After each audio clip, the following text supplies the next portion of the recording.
Welcome to Red Hunters Algo. हमारी company last 12 years से existing है और हम ट्रेडिंग एल्गोरिदम बनाने का काम कर रहे हैं। हम आपकी रिक्वायरमेंट के हिसाब से ट्रेडिंग व्यू, मेटाट्रेडर 4, मेटाट्रेडर 5 और पाइथन में कोडिंग कर रहे हैं। हमारे पास इंडिया के कई क्लाइंट हैं जो अपनी ट्रेडिंग स्ट्रैटेजी के हिसाब से हमारे पास कोडिंग करवाते हैं और एल्गो ट्रेडिंग कर रहे हैं।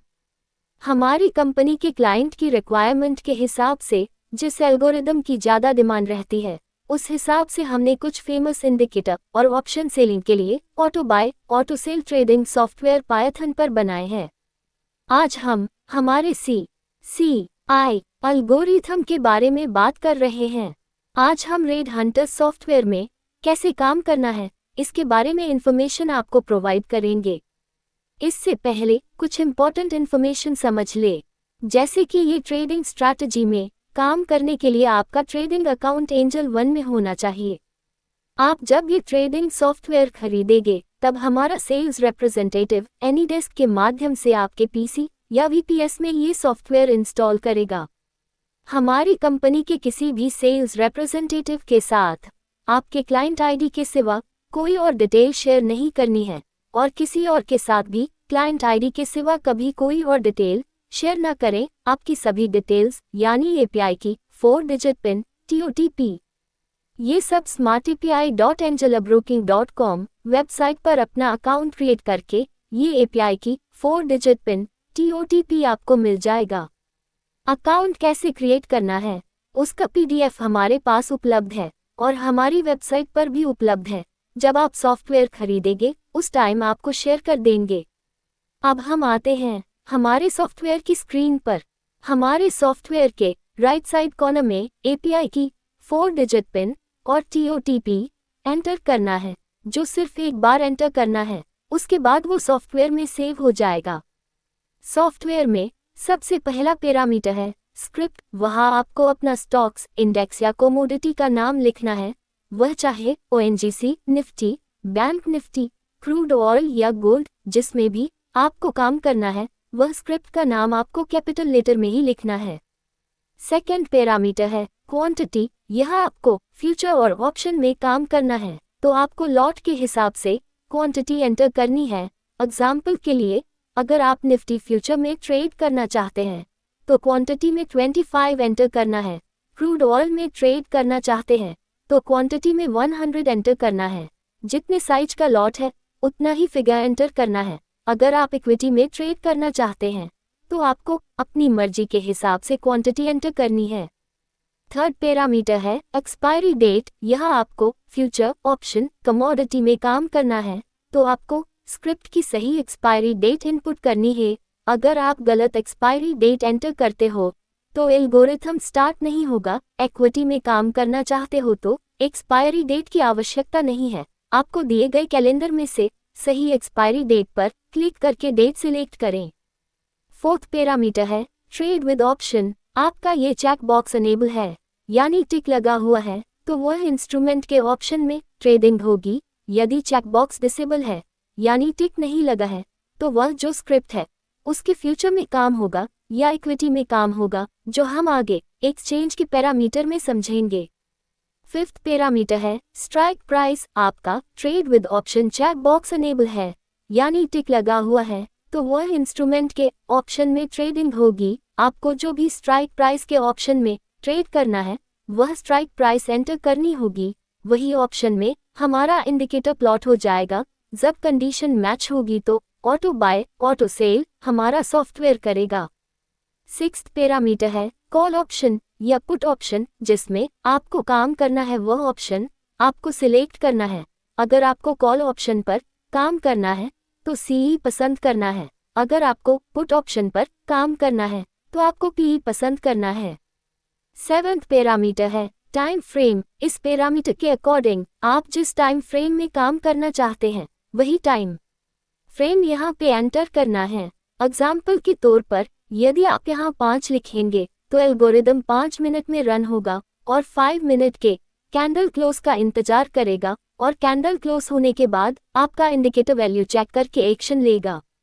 8 और 9 पैरामीटर है स्टॉप लॉस। एंड टारगेट जो परसेंटेज में है। एग्जाम्पल के तौर पर यदि आपकी स्क्रिप्ट की बाय वैल्यू 100 है और आपने 2% का स्टॉप लॉस और 4% का टारगेट लगाया है तो आपका स्टॉप लॉस 98 रुपये पर और आपका टारगेट 104 पर सेट हो जाएगा और कैंडल क्लोज का इंतजार करेगा और कैंडल क्लोज होने के बाद आपका वैल्यू चेक करके एक्शन लेगा। एग्जाम्पल के तौर पर 98 के नीचे क्लोजिंग आएगी या 104 के ऊपर क्लोजिंग आएगी। ऐसी कंडीशन में एल्गोरिदम आपकी पोजीशन स्क्वायर ऑफ करेगा। 10th पैरामीटर है सी आई पीरियड। आप यहाँ अपने हिसाब से सी आई पीरियड या लेंथ आप जो भी अपने हिसाब से रखना चाहते हैं वो आप यहाँ एंटर करें। एग्जाम्पल के तौर पर यदि पीरियड या लेंथ 14 करते हैं तो हमारी टाइम फ्रेम की कैंडल क्लोज होने के बाद वो सी आई वैल्यू अपडेट होती रहेगी। 11 पैरामीटर है सी आई बाय लेवल। ये बहुत ही महत्वपूर्ण पैरामीटर है सी आई बाय लेवल, यानी जब भी सी आई की वैल्यू हमारे सी आई बाय लेवल के ऊपर क्रॉसिंग करेगी और इससे पहले सी आई वैल्यू हमारे बाय लेवल से नीचे होनी चाहिए। और एक बात, अगर हमारी पहले से बाय पोजीशन है तो बाय नहीं करेगा और अगर सेल पोजीशन है तो वो पोजीशन काटकर नया बाय हो जाएगा। 12 पैरामीटर है सी आई सेल लेवल। ये बहुत ही महत्वपूर्ण पैरामीटर है सी आई सेल लेवल, यानी जब भी सी आई की वैल्यू हमारे सी आई सेल लेवल के नीचे क्रॉसिंग करेगी और इससे पहले सी आई वैल्यू हमारे सेल लेवल से ऊपर होनी चाहिए। और एक बात, अगर हमारी पहले से सेल पोजीशन है तो सेल नहीं करेगा और अगर बाय पोजीशन है तो वो पोजीशन काटकर नया सेल हो जाएगा। अब हम जा रहे हैं बाय के ऑप्शन पर। वहां अगर आपके बाय का चेकबॉक्स अनेबल है यानी टिक लगा हुआ है तो एल्गोरिथम बाय करेगा। यदि चेकबॉक्स डिसेबल है यानी टिक नहीं लगा है तो एल्गोरिथम बाय नहीं करेगा। अब हम जा रहे हैं सेल के ऑप्शन पर। वहां अगर आपके सेल का चेकबॉक्स अनेबल है यानी टिक लगा हुआ है तो एल्गोरिथम सेल करेगा। यदि चेकबॉक्स डिसेबल है यानी टिक नहीं लगा है तो एल्गोरिथम सेल नहीं करेगा। हमारे सॉफ्टवेयर की सबसे अच्छी बात यह है कि अगर आप सिर्फ बाय करके ही ट्रेड करना चाहते हैं और सेल का ट्रेड नहीं करना चाहते तो सिर्फ बाय चेकबॉक्स को इनेबल करें और सेल के चेकबॉक्स को डिसेबल करें। ऑन द कॉन्ट्ररी, अगर आप सिर्फ सेल करके ही ट्रेड करना चाहते हैं तो और बाय का ट्रेड नहीं करना चाहते तो सिर्फ सेल चेकबॉक्स को इनेबल करें और बाय के चेकबॉक्स को डिसेबल करें। अगर दोनों चेकबॉक्स इनेबल है तो एल्गोरिथम बाय और सेल दोनों करेगा।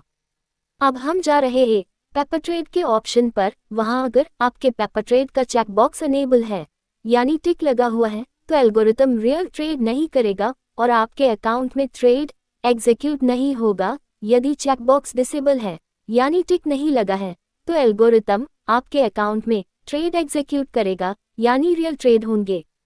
सभी पैरामीटर एंटर करके आप स्टार्ट बटन पर क्लिक करें और एल्गोरिदम यानी सॉफ्टवेयर स्टार्ट हो जाएगा। अब हम जा रहे हैं रीस्टार्ट के ऑप्शन पर। हमारे सॉफ्टवेयर की सबसे अच्छी बात यह है कि हमारा एल्गोरिथम सॉफ्टवेयर पोजिशनल है, यानी सॉफ्टवेयर ने जो कोई भी पोजीशन बनाई है वह अगर इंट्राडे क्लोज नहीं होती है तो वह पोजीशन को कैरी फॉरवर्ड करता है। यदि आपने वो पोजीशन स्क्वायर ऑफ कर दी है, आपको रीस्टार्ट बटन को इनेबल करके यानी टिक लगाकर स्टार्ट बटन पर क्लिक करना होगा। आप पोजीशन दो तरह से स्क्वायर ऑफ कर सकते हैं, या तो अपने मोबाइल से या तो हमारे सॉफ्टवेयर के स्टॉप बटन पर क्लिक करके। हमारे सॉफ्टवेयर यानी एल्गोरिथम में स्टॉप बटन दिया गया है, वो बटन प्रेस करने से एल्गोरिथम हमारी जो भी एग्जिस्टिंग पोजीशन है उसे स्क्वायर ऑफ कर देता है और एल्गोरिथम बंद हो जाता है। आप इम्पॉर्टेंट इन्फॉर्मेशन समझ ले। आपने स्टॉप बटन से या मैन्युअली जब भी पोजीशन स्क्वायर ऑफ की है तब रीस्टार्ट के ऑप्शन पर अनेबल करके यानी टिक लगाकर ही सॉफ्टवेयर यानी एल्गोरिदम स्टार्ट करना है, नहीं तो वो पुरानी पोजीशन के साथ ही स्टार्ट होगा। अब हम जानेंगे ट्रेडिंग पैनल के बारे में जो राइट साइड ऊपर कोने में है। यहाँ आपको buy open, sell open, buy price, sell price, buy target, sell target, buy stop loss, sell stop loss जैसे ऑप्शन है। जब भी एल्गो बाय करेगा तब उसके सामने ट्रू हो जाएगा और बाय प्राइस यानी जितने में परचेज हुआ है वो प्राइस डिस्प्ले हो जाएंगी। सेम साइड सेल में भी जब सेल ओपन होगा तब सेल ओपन के सामने ट्रू डिस्प्ले करेगा और sell price in sell target, sell stop loss display होंगी। इससे नीचे हमारे इंडिकेटर की वैल्यू डिस्प्ले होती है जो हमने टाइम फ्रेम सिलेक्ट की है। वो कैंडल जब क्लोज होगी तभी अपडेट होंगी। इससे नीचे हमारे सॉफ्टवेयर में LTP है, उसके सामने हमारी स्क्रिप्ट की रियल टाइम LTP शो करेगी। इससे नीचे हमारे सॉफ्टवेयर में प्रॉफिट एंड लॉस है, उसके सामने हमारी जो भी पोजीशन है उस पोजीशन का रियल टाइम प्रॉफिट और लॉस डिस्प्ले करेगा। डिस्क्लेमर, सॉफ्टवेयर को डेटा आपके ब्रोकर के API थ्रू मिल रहा है, उस हिसाब से सभी वैल्यू अपडेट होती है। इसमें कई बार लेट डेटा या डेटा स्टॉपेज भी आ सकता है, इसके लिए हम जिम्मेदार नहीं है। इससे इंडिकेटर वैल्यू और प्राइस में थोड़ा वेरिएशन आ सकता है।